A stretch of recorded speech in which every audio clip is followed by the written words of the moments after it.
루비 브리지스에 관한 흥미로운 사실들. 아본과 루실 브리지스에게 태어난 루비 브리지스는 현재 세계에서 가장 영향력 있는 여성 중 한 명입니다. 1954년 9월 8일에 태어난 그녀는 부모조차도 그녀를 기다리고 있는 일이 무엇인지 몰랐습니다. 오늘날 그녀는 전 세계 사람들에게 자신의 길을 시작하고 새로운 길을 만들도록 가르치고 영감을 줍니다.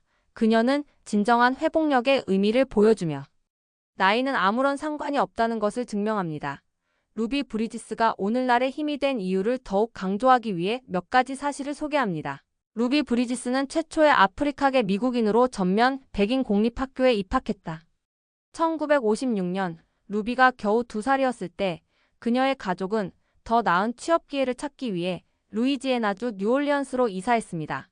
루실 브리지스는 루비를 낳은 해 미국 대법원이 유명한 브라운 대 토피카 교육위원회 사건에 대한 판결을 내린 것을 주목할 가치가 있습니다. 이 판결은 아프리카계 미국인에게 특히 긍정적이었습니다.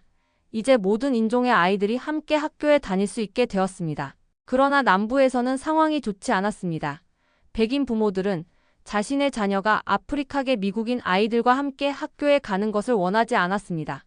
이는 상당한 문제를 제기했습니다. 루비와 다른 4명의 아이들은 백인 전용 윌리엄 프란츠 초등학교에 입학할 수 있는지를 확인하기 위한 시험을 치렀습니다.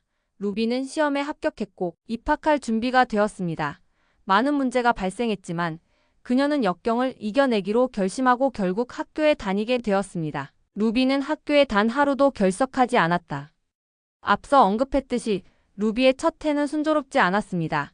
그녀는 6세 어린이가 겪기 힘든 많은 도전에 직면했습니다. 우선 그녀의 입학 허가서는 즉시 주어지지 않았습니다. 그녀는 그것을 받기 위해 여러 차례 긴 회의를 거쳐야 했습니다. 그런 다음 루비나 다른 아프리카계 미국인 학생이 입학하면 백인 부모들이 윌리엄 프란츠 초등학교에서 자녀를 철수하겠다고 위협하는 문제가 발생했습니다.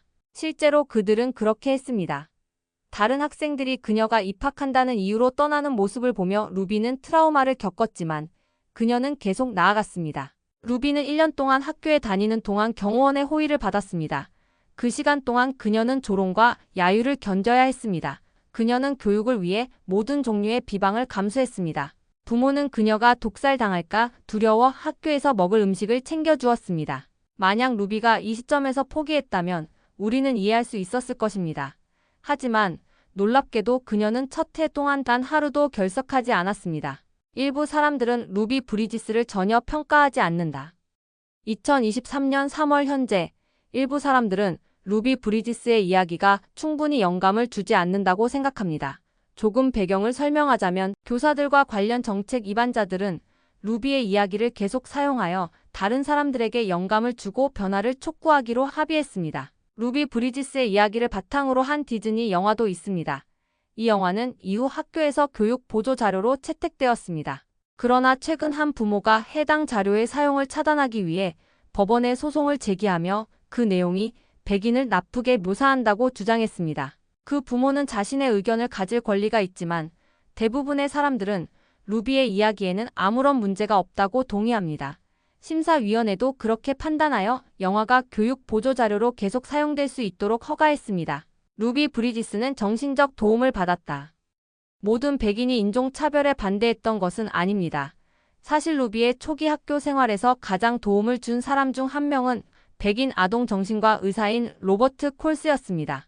루비와 그녀의 가족이 겪고 있는 일을 보고 콜스는 전폭적으로 도움을 주겠다고 제안했습니다. 그는 매주 루비를 방문하며 그녀가 필요로 하는 모든 것을 돕고 정신적 지원을 제공했습니다. 그는 나중에 통합이 학생들에게 미친 영향을 강조한 책을 출판했습니다.